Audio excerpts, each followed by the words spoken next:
September 6th, 2024, Astro Bot crash lands into the video game industry with a new platformer that's equal parts fresh as it is strangely nostalgic, with its titular Astro instantly winning the hearts of gamers everywhere, being placed well on his way to becoming a household name. And while 2024's Astro Bot undeniably is what put this adorable little PlayStation mascot into the mainstream, underneath Astro's big pixely eyes and retro sci-fi shell is over a decade of history, clawing his way up from the depths of proof-of-concept demos all the way to his name being called out for the Game of the Year award. And the Game of the Year is Astro Bot!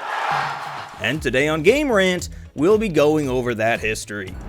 The very first appearance of what would later morph into the iconic bot takes us back to 2013 on PS4's The Playroom, developed by Team Asabi. The game acts as a tech demo showcasing the new system's capabilities through a handful of quick and fun mini-games, including one showcasing how the DualSense controller can interact with the PS4 camera by covering your physical space with strikingly familiar little robots. In the admittedly simple demo, you could shake your controller to make them bounce around as if they were inside, showing off both the console's motion controls and impressive ragdoll physics. Or you can even physically throw them out of the controller and into your actual playing space to interact with them via the camera. While Astro himself wouldn't be thought up until later, the character design of these little white robot babies is the root of what would later become everyone's favorite bot. From their small little bodies being dwarfed by their big futuristic TV heads on which their charming facial animations are displayed. And this simplistic design was born out of necessity, as the team didn't have any art to work with during the short 5-month window that they were given to develop the demo, forcing them to build prototypes out of just primitive shapes, originally starting as little more than basic cylinders that were later given a sci-fi makeover, big emotive eyes, and animations that resembled a waddling toddler. But while the PlayStation camera and the AR tech that the minigame was built around wasn't super utilized by games of that generation, the little AR men would still live on, as Sony continued to call on Team Asabi to create these little demos around their newest pieces of hardware. For instance, in 2016, they followed up their Playroom experience, this time based around the newly unveiled PSVR, where they doubled down on the AR bot's concept, even promoting one of them to Team Captain, giving him blue accents, more polished features like hands and feet, and even the name Captain Astro, although that was just an internal title at the time. Played either in solo or in co-op using a controller, the title was still based around mini-games, but they were a lot larger in scale and felt more like a proper game than just the tech demo. And one such mini-game, Robot Rescue, would see you and a partner traversing a platformer level with the goal of rescuing other bots, a mission that would later become the main focus of Astro titles. And in fact, a lot of the core Astro Bot formula can be traced back to this game. From the art style and innovative gameplay using all the hardware tools at the developer's disposal, and even the gacha machine that's later implemented as part of Astro Bot's collectible system. Following this was another VR title in 2018, Astro Bot Rescue Mission, where Astro was officially given his name and front cover status. And as the title suggests, they also really focused in on the concept of searching and rescuing bots as the main gameplay loop, now extrapolated out into a full-sized game, which was widely acclaimed by critics, although because it was a VR title exclusive to the PlayStation ecosystem, it didn't see too much widespread attention. Instead, the game simply existed in its own little corner of the industry as a bit of a sleeper hit. In terms of Astro's evolution, Rescue Mission saw Astro really start coming into his own, and while there weren't too many changes to his core design, Team Asabi started subtly layering in more and more bits of personality to make him stand out and be a bit more distinct from the rest of the bots.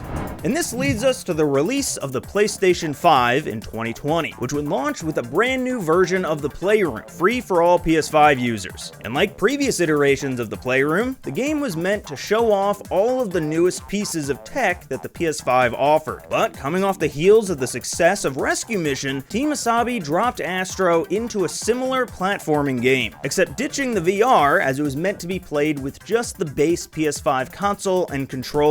However, while the game did begin production as a tech demo, and still by and large operates as one, Astro's Playroom is actually a lot more than that. In-game, each world is based off different gameplay mechanics that would each incorporate new features of the PS5 controller. For instance, one section is based around piloting a spaceship around, using the controller's motion controls and haptic triggers for propulsion. Another has you blow into the microphone on your controller to simulate a gust of wind breaking an ice chunk apart. All incredibly creative and unique ways of using the new console's features that frankly, not many other developers really have, even in the years since the PS5's release. And honestly, if you haven't already, I'd highly recommend checking out Astro's Playroom if you're just looking for more Astro Bot in your life, because it really feels like a pitch deck for what the full 2024 release would become.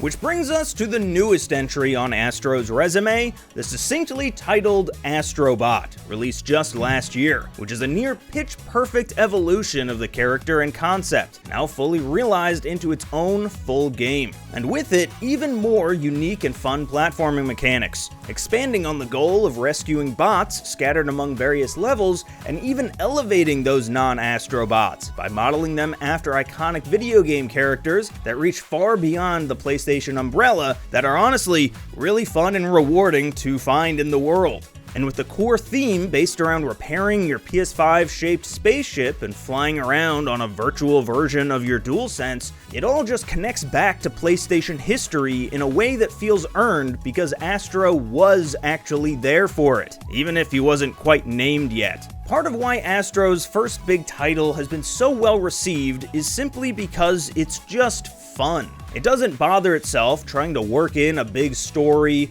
or microtransactions or even overstay its welcome with tons of phoned-in endgame content like many AAA titles tend to do. Astro Bot is loved because from start to finish, the focus never wavers from offering fun gameplay and unique ways of using the console. Which makes sense because from inception, that's exactly what Astro was. Simple and fun first. I mean, he was literally built before art assets were even thought up. If that's not a perfect metaphor for the title putting gameplay above all else, I don't know what is. When Astro Bot released, it was met with overwhelming praise, with review scores that generally didn't even go below 95%, and even 100% audience score on OpenCritic. Plus, it won that aforementioned Game of the Year award, which is no small feat, thus catapulting Astro up there to compete among other iconic video game mascots like Mario, Sonic, or Master Chief. And boy does he have his work cut out for him. At the time of writing, PlayStation and Team Asabi haven't announced any future plans for the character and franchise beyond a few small DLC levels, which have been rolling out pretty steadily since Astro Bot's release. But I'd be willing to bet that we haven't even seen close to the end of Astro, and that his reign as PlayStation's little poster boy is just getting started. But that'll about do it for me today. Thank you so much for watching, and for more deep dives like this, check out GameRant.com.